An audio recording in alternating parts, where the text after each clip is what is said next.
Hello students. तो कैसे हैं आप लोग। आज हम लोग बात करने वाले हैं डेंगू के बारे में, और डेंगे भी बोला जाता है इसको प्रोनाउंस राइट। ये भी एक मच्छर के काटने से फैलने वाली एक बहुत ही भयावह बीमारी है। तो आइए समझने की कोशिश करते हैं कि डेंगू है क्या और इसका निपटारा कैसे किया जाना चाहिए, इसका इलाज कैसे होना चाहिए। अगर हम सोसाइटी की बात करते हैं तो आज का जो टॉपिक है वो dengue. Dengue is a viral infection caused by the dengue virus DENV। Dengue DEN, इसका फर्स्ट 3 लेटर लेना है और उसमें V जोड़ देना है, वायरस। ठीक है। Transmitted to humans through the bite of infected Aedes mosquitoes. अब इसमें क्या होता है, एडेस एगेप्टी एंड एडेस एल्बोपेक्टस पिक्टस, ठीक है, PICTUS। तो ये याद रखना, 2 स्पीसीज हैं, है ना। It cause high fever, severe body pain, headache and skin rashes. Chikungunya जैसे ही है, इसीलिए मैं आपको वहाँ पे भी बोला था। ठीक है, ऐसा नहीं है कि सिम्टम से ही पूरे हम पता कर लेंगे कि डेंगू है कि चिकनगुनिया है कि मलेरिया है। We have to go for diagnosis. तो डेंगू एक वायरल इन्फेक्शन है जस्ट लाइक चिकनगुनिया, है ना। जो डेंगू वायरस की वजह से होता है, जो कि ट्रांसमिट टू ह्यूमन, जो इंसानों को फैलता है। एक मच्छर भी फैलाने वाला है, विक्टर वही है ना। बाइट आप इन्फेक्टेड एडेस मॉस्किटो, जो कि ऑलरेडी उसमें वायरस है, डेंगू वायरस, और इसको काटा जो इन्फेक्टेड है उसको, और फिर जाके हेल्दी को काट दिया, तो हेल्दी को हो जाएगा, मच्छर से ही होगा क्योंकि उसके अंदर वायरस भरा हुआ है। वो आप थोड़ा थोड़ा रिलीज कर देगा, है ना। ये दो तरह के जो वायरस हैं, है ना। तो इसको आप याद कर लेना। इसके होने से, इसके इन्फेक्शन होने से बहुत तेज़ बुखार आएगी, बहुत बॉडी पेन करेगा, severe body pain, muscle joint pain वगैरह, हेडेक होगा, जोर से सिर दर्द देगा, और स्किन में रैशेज भी आ सकते हैं। ठीक है, तो ये हो गया डेंगू। अब इसका प्रिवेंशन कैसे किया जाना चाहिए, कैसे इसकी रोकथाम होनी चाहिए, उसके बारे में बात करते हैं। अब ऑब्वियसली ये मच्छर से फैलता है, तो पहले तो मच्छरों को हमको डील करना होगा, है ना। तो पहला है mosquito control measures. Since Aedes mosquitoes breed in stagnant water and bite during day, it is required to control.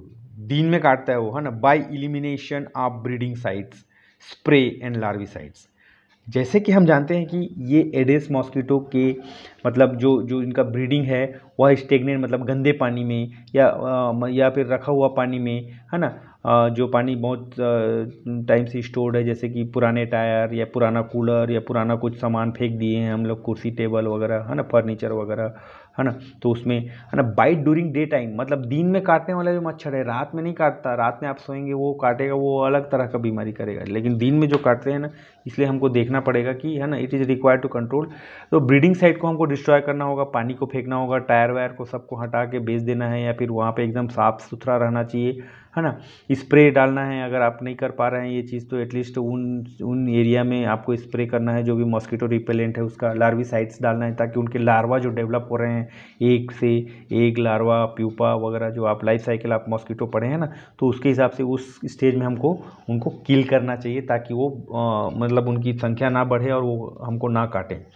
दूसरा है पर्सनल प्रोटेक्टिव मेजर, अपना ख्याल रखें, अपने आसपास सफाई बनाए रखें। Wearing long sleeved clothes, using mosquito repellent like DEET, then picaridin, mosquito nets. तो इन चीज़ों का इस्तेमाल आप कर सकते हैं अपने घरों में, अपने आसपास। और लंबे कपड़े पहनना है आपको, मोजा पहनना है, ग्लव्स पहनना चाहिए, है ना। अगर आपको लगता है कि आपके एरिया में बहुत ज़्यादा मच्छर हैं तो मॉस्किटो रिपेलेंट यूज़ करना है उनको मारने के लिए, है ना, समय समय पे। उसके बाद डेंगू वैक्सीनेशन। इसके बाद डेंगुआक्सिया, डेंग बोलना फिर वाक्सिया बोल देना, ठीक है। 9 to 45 ईयर्स के लोगों को दिया जा सकता है। TAK-003 vaccination help prevent severe dengue infection. तो ये वैक्सीन अगर हम ले लेते हैं, अगर आपको लगता है कि मतलब ये चीज़ required, so that we have to take and we can be safe if even though the mosquito is biting and the virus is transmitted, we our immunity will able to tackle with that, ठीक है। Control कैसे उसकी, मतलब अगर किसी को हो गया मान लो डेंगू, तो कैसे कंट्रोल करना चाहिए, क्या क्या मेजर्स होने चाहिए by the health professionals and by the patient. Early diagnosis and symptomatic treatment. पहली बात, जितनी जल्दी पता चलेगा, जितना जल्दी उसका डायग्नोसिस होगा, ये कंफर्म होगा कि पर्सन सफरिंग फ्रॉम डेंगू, तब हम उसका सिम्प्टोमेटिक ट्रीटमेंट कर पाएंगे। ठीक है। There is no specific antiviral treatment for dengue. Remember, अगर आपको कोई बोलता है ये खा ले, वो खा ले, पपीते का जूस, ये का जूस, वो का, ठीक है, we can control it, but no specific एकदम से मतलब ठीक हो ही जाएगा ऐसा कोई गारंटी नहीं रहता।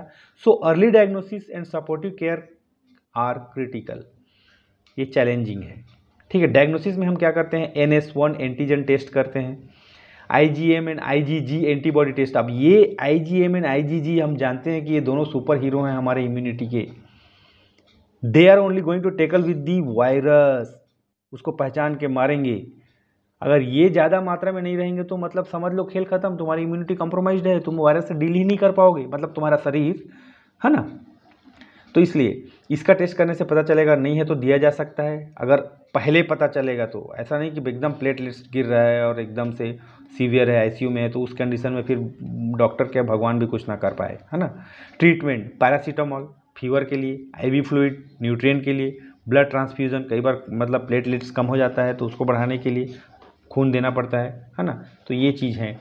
Public health measures, community clean up campaign, health alerts, early warning systems, emergency vector control measures, ये चीज़ें करना इसलिए ज़रूरी है क्योंकि लोगों को कुछ पड़ी नहीं है। अगर कुछ हो गया तो सीधा हॉस्पिटल जाएंगे और बेड में पड़े हुए रहेंगे, डॉक्टर बचा लिए तो ठीक है। तो इसलिए मतलब लोगों को आगाह कराने का जो काम है वो हेल्थ प्रोफेशनल्स, गवर्नमेंट का होता है, जो भी एजेंसीज वगैरह काम कर रही होती है इसमें। कम्युनिटी क्लीनअप कैंपेन की आपने आसपास सफाई बनाए रखें, स्वच्छ भारत अभियान चलाया गया था, इसीलिए लोग मर रहे थे बहुत तादाद में। जब से मतलब सफाई के बारे में थोड़ा सा उनको जानकारी मिला तो उनको समझ में आया कि नहीं है, कुछ भी नहीं होता, कुछ भी नहीं होता, मच्छर काट लिया, अरे भैया एक दिन होगा तो पता ही नहीं चलेगा। Health alerts, you should protected from the mosquitoes, ये चीज़ बताया जाना चाहिए उन दिनों जब बहुत ज़्यादा फैल रहा है डेंगू, है ना। एक को होता है, दो को होता है, तीन को होता है, क्योंकि मच्छर उसको फैला रहा है ना, इंसानों से नहीं फैल रहा वो। अर्ली वार्निंग सिस्टम, देखो भैया अगर आगाह कर दिया जाएगा तो लोग ऑल आउट तो कम से कम खरीद के डालेंगे, मच्छरदानी तो लगाएंगे कम से कम 150 रुपये का, उससे तो बच सकते हैं ना। इमरजेंसी वेक्टर कंट्रोल मेजर्स, अब वेक्टर मतलब मच्छर को कंट्रोल करने के लिए जो भी मेजर्स लेना जाना चाहिए, स्प्रे, लार्विसाइड, फ्री में बांटोगे तो कोई भी स्प्रे कर देगा, ऐसा वाला है, ठीक है। तो उस चीज़ को भी देखना पड़ता है। सर्विलेंस एंड मॉनिटरिंग बहुत इंपॉर्टेंट है, क्योंकि एक बार जब शुरू हो जाता है तो फिर लोग अपने प्रॉब्लम में ही बिजी हो जाते हैं and they will not be able to take care about their society and colonies. Tracking dengue cases helps in early detection and outbreak response. For example, WHO Global Dengue Surveillance System monitor dengue outbreak worldwide.